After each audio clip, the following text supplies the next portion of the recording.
से ब्रेक के बाद हमने किचन में है जहां पर शेफ मन्नान, आज आप क्या बनाने जा रहे हैं? आज मेरे यहाँ बनेंगे कीमे के पकौड़े। जैसे कि अफ्तारी का एहतमाम करते हैं हम लोग। इसके इंग्रेडिएंट्स नोट डाउन कर लीजिए। आपको चाहिए आधा किलो कीमा, चिकन ले लें, बीफ ले लें, मटन ले लें, it's up to you. Seasoning में आपको चाहिए लाल मिर्च का पाउडर 1 चाय का चम्मच, नमक 1 चाय का चम्मच, मैदा आपको चाहिए 2 टेबलस्पून, बेकिंग पाउडर आपको चाहिए चुटकी भर, जीरा पाउडर चाहिए हाफ टी स्पून, ये गरम मसाला पाउडर 1 चाय का चम्मच, इसके अलावा पिसा हुआ धनिया है 1 चाय का चम्मच, 1 अंडा है, हरी मिर्चें हैं 3 से 4 अदद चॉप्ड, हरा धनिया चॉप्ड है, जिंजर गार्लिक पेस्ट यानी अदरक लहसुन का पेस्ट 1 टेबलस्पून और प्याज है आधा कप चॉप्ड। इन तमाम चीजों को कीमे में मिक्स करेंगे और इसके पकौड़े बनाएंगे Kashmir premium gold cooking oil में, और जब क्रिस्पी हो जाएंगे इसको सर्व करेंगे चिली सॉस जो कि अभी आपने गर्म होने में रख दिया। कितना टाइम लगेगा इसमें? बस 5 to 7 मिनट्स, बड़ा क्विक करना आज। चलें ठीक है, फिर आप अपनी जरा फुर्तियां दिखाएं, फिर हम चलते हैं शान के पास। जी शान, हमारे साथ सुहेल साहब हैं। सुहेल साहब सलाम, कैसे हैं आप? सुहेल साहब, आपने अभी सुना 27 अगस्त को उन्होंने शो कॉज नोटिस जो है इनको दिया है और उनको कहा है कि 27 अगस्त तक एनआरओ का जो खत लिखना है उसके ऊपर सारी बात की। ये एक पिछली कड़ी से अगर देखा जाए तो बिल्कुल वही लग रहा है जैसे सीन रिपीट हो गया है। ये आप किस तरफ जा रहे हैं? मेरा ख्याल है कि अगर बिल्कुल हकीकत पसंदाना जायज़ा लिया जाए तो जो हुकूमत के हामी हैं वो बहुत परेशान होंगे, गमज़दा होंगे, और जो हुकूमत के मुखालिफ हैं वो बहुत खुश होंगे कि कानून की अमलदारी हो गई। लेकिन अगर मैं मजमूई जायज़ा लूँ दोनों के जज्बात को एक तरफ रख के, तो ये बहरहाल मैं ज़रूर कहना चाहूँगा कि मुल्क के बहरान में इजाफा होता जा रहा है। ऐसे लगता है कि ना सियासी कोई हल निकल रहा है, ना मुआशी कोई हल निकल रहा है, और ये मुकदमात के फैसले तो आ रहे हैं, कानून की अमलदारी तो हो रही है, लेकिन लोगों के मसाइल और बढ़ रहे हैं, गंभीर होते जा रहे हैं। अब मुझे सिर्फ वाहिद रास्ता यही नज़र आता है कि इलेक्शन करवा दिए जाएं, अच्छा, ताकि नई उमंगों और उम्मीदों के साथ जो है नई हुकूमत आए और ये मसला भी तय हो। वो नई हुकूमत आके तय करे, उसने लेटर लिखना है और फिर इसी तरह जो मुआशी मसाइल हैं उनका भी कोई हल तलाश हो, क्योंकि इस तरह से मुझे ये लगता है कि ये प्राइम मिनिस्टर को भी रुखसत होना पड़ेगा, क्योंकि डिस्क्रिमिनेशन नहीं हो सकती। अगर इसी इल्ज़ाम में पिछले प्राइम मिनिस्टर गए हैं तो इन्हें भी जाना पड़ेगा। ये जो आप 17-18 दिन दिए गए हैं, तो इसमें हुकूमत और उसके इत्तेहादियों को भी बैठ के सोचना चाहिए कि ये बहरान इससे और गहरा होगा।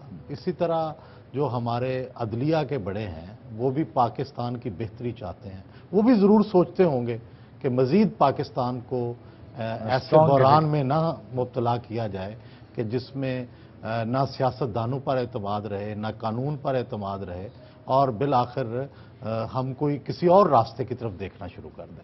अच्छा सुहेल साहब, मैं ये पूछना चाह रहा हूँ कि ये एक तरह से जितना लॉ है उसके अंदर सारी चीज़ें जो होती हैं रेफरेंस से काउंट होती है कि जी रेफरेंस फलां केस का रेफरेंस है, उसके फैसले में उसका बहुत असर होता है उसका। क्या ये जो आज हुकूमत में नहीं है जो वो सपोर्ट कर रहे हैं, कल क्या जब ये कल हुकूमत में आते हैं तो क्या ये भी कानून को इस तरह सपोर्ट करेंगे या उस वक्त इनकी कोई और प्ली होगी? बस ये भी बड़ी दिलचस्प बात है कि जो तो अपोजिशन में होता है वो तालियां बजाता है कि हुकूमत को ठीक रगड़ा लग रहा है, लेकिन जब वो हुकूमत में होते हैं तो सारी सियासी जमातों का जो माजी है वो यही बताता है कि जब उनके खिलाफ फैसले आते हैं तो उनका रद्द-ए-अमल भी कुछ अच्छा नहीं होता। तो हम तकरीबन मुआशरे में यही रिवाज है कि जिसके खिलाफ फैसला आता है वो अदालत पे तरकीब शुरू करता है, जिसके हक में आता है वो तालियां बजाना शुरू करता है। अच्छा सुहेल साहब, आपने कहा दरमियानी रास्ता जो है वो इलेक्शन करवा देने चाहिए हुकूमत को, यही दरमियानी रास्ता दोनों के निकलता है। मैं सिर्फ ये जानना चाहता हूँ कि अगर इस प्रोसेस में अगर हम आते हैं कि जिस तरह जो लग रहा है जो रस्म चल पड़ी है, या एक तरह से देखा जाए तो वो फैज साहब का शेर भी याद आ जाता है इस पर, तो मैं सिर्फ ये समझना चाह रहा हूँ कि ये जो एक वज़ीर-ए-आज़म गए, फिर दूसरे गए, तीसरे जो आएंगे तो उनका तो मुस्तकबिल हमें इस तरह पता है जिस तरह हमें आज का अखबार पता है, तो इसी तरह ये सिलसिला चलता रहेगा। तो क्या अगर हम ओवरऑल इसको देखते हैं व्यू को, तो ये आलमी दुनिया में बाकी जगहों पे क्या हमारा जो पाकिस्तान का एक फेल्ड स्टेट, ये लोग जो मजबूर बार बार कोशिश करते हैं इसको कहने पे, गवर्नेंस की प्रॉब्लम है और चीज़ें जो प्रॉब्लम है, क्या ये इमेज सही पड़ रहा है? अगर हम इसको ओवर लार्जर व्यू में देखें तो क्या ये सिलसिला बंद होकर किसी एक ऐसे सिलसिले पर नहीं जाना चाहिए जिसको जिस आप इलेक्शन कह रहे हैं? तो क्या जस्टिस या जो जुडिशरी है क्या वो ये कह सकती है कि इलेक्शन करवाए जाएं, या ये जो खेल है इसको बंद किया जाए, ये जो हर दफ़ा हम मेरा ख्याल है कि जो ऑप्शंस दिए गए थे उनमें इलेक्शन का एक ऑप्शन है कि नया मैंडेट लिया जाए। और शान साहब, एक कामयाब मुल्क और नाकाम मुल्क में फ़र्क क्या होता है क्राइसिस तो हर दुनिया के मुल्क में होते हैं, हर दुनिया का जो मुल्क है उसमें मसाइल हैं। कामयाब मुल्क वो जो होता है जो अपने मसाइल को हल करने की सलाहियत रखता हो। बड़ी खूबसूरत मसलन तुर्की के अंदर बहुत बहरानी कैफियत थी, इंडिया के अंदर कई दफा बहरान आते हैं, लेकिन उनके सियासतदान, उनके अहले दानिश वो कोई ना कोई रास्ता निकालते हैं। हमारे यहाँ प्रॉब्लम ये हुआ है कि रास्ते की तरफ हम चलते ही नहीं है, क्योंकि रास्ते के अंदर प्रॉब्लम क्या होता है कि किसी ना किसी को कुर्बानी देनी पड़ती है, अपनी जाती अना की, इक्तदार की, अपनी सोच की, अपने ख्यालात की। बदकिस्मती ये है कि हम में से हर एक इतना जिद्दी है कि वो कुर्बानी देने को तैयार नहीं। बड़ी खूबसूरत बात की है सुहेल साहब ने कि हम में से कोई भी जो है वो कुर्बानी देने के लिए तैयार नहीं, मुल्क के लिए, मुस्तहकम पाकिस्तान के लिए। एक ब्रेक लेते हैं, ब्रेक के बाद वापस आते हैं। Don't go away, will be right back after this break.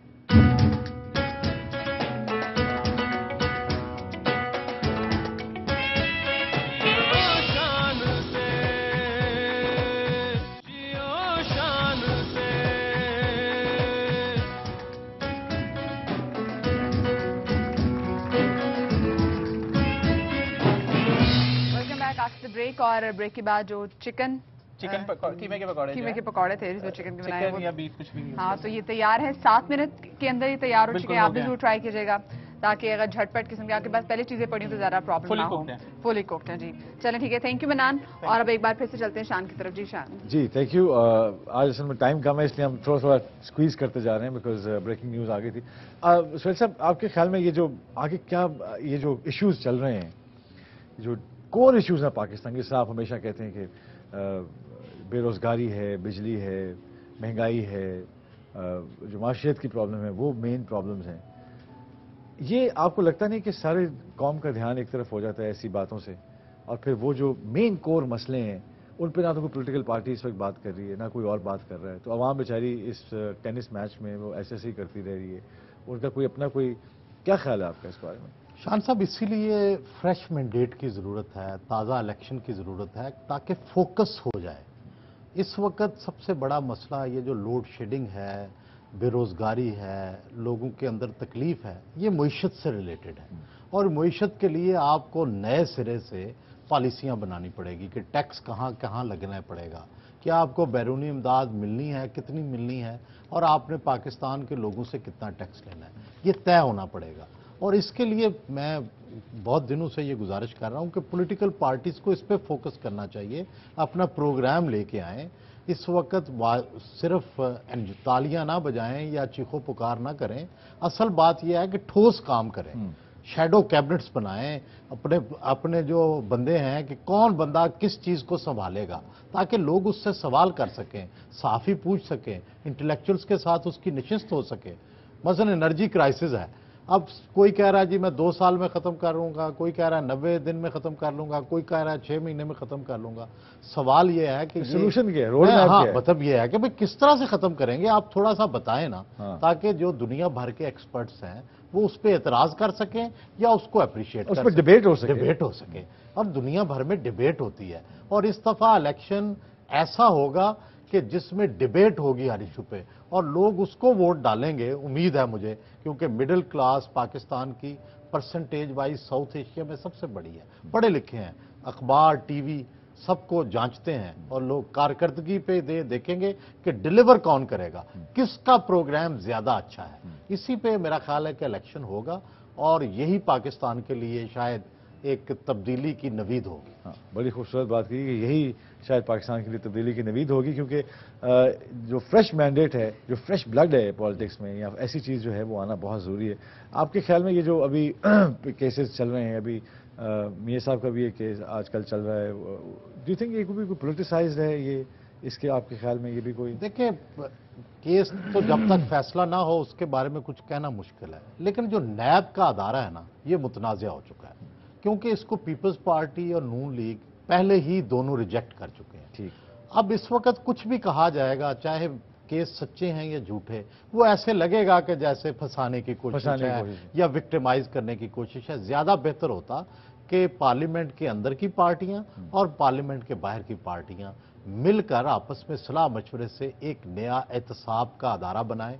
जिस तरह के चीफ इलेक्शन कमिश्नर है, इसी तरह का कोई गैर जानिबदार, शफाफ जिसकी रेपुटेशन हो, اس بندے کو اس کا سربراہ بنائیں تاکہ یہ پاکستان سے پولیٹیکل وکٹمائزیشن کا دور جو ہے یہ ختم ہو اور ایک نئے دور کی بنیاد ہو جس میں واقعی پتا ہو کہ یار اس بندے نے جرم کیا ہے تو اس کو سزا ملے گی اور جس نے جرم نہیں کیا وہ بے گناہ ثابت ہو۔ اس کے تو نیب میں اپنے آج اخبار میں بھی ہے کہ 80 جو لوگ ہیں انہوں نے کہا ہے کہ جی چیئرمین جو ہیں ان کے ساتھ ہم نہیں کام کر سکتے۔ مطلب یہ نا یہ متنازع ہے، اس کی وجہ یہ ہے کہ کسی کو کانفیڈنس نہیں ہے۔ اگر ایک حکومت صرف اپنی مرضی سے ایک ادارہ بنا کے کسی پہ بھی کیس کرے گی اس کو کون مانے گا؟ تو اسی طرح جیسے کورٹس نے اپنا وقار بنایا ہے، اپنی ساکھ بنائی ہے، اسی طرح ہر ادارے کو اپنی ساکھ بنانی پڑے گی۔ اچھا سوچ صاحب، آپ کے خیال میں اب آگے کون نظر آتا ہے آپ کو قربانی کے لیے تیار؟ کوئی نیا کینڈیڈیٹ؟ زرداری صاحب کے پاس کافی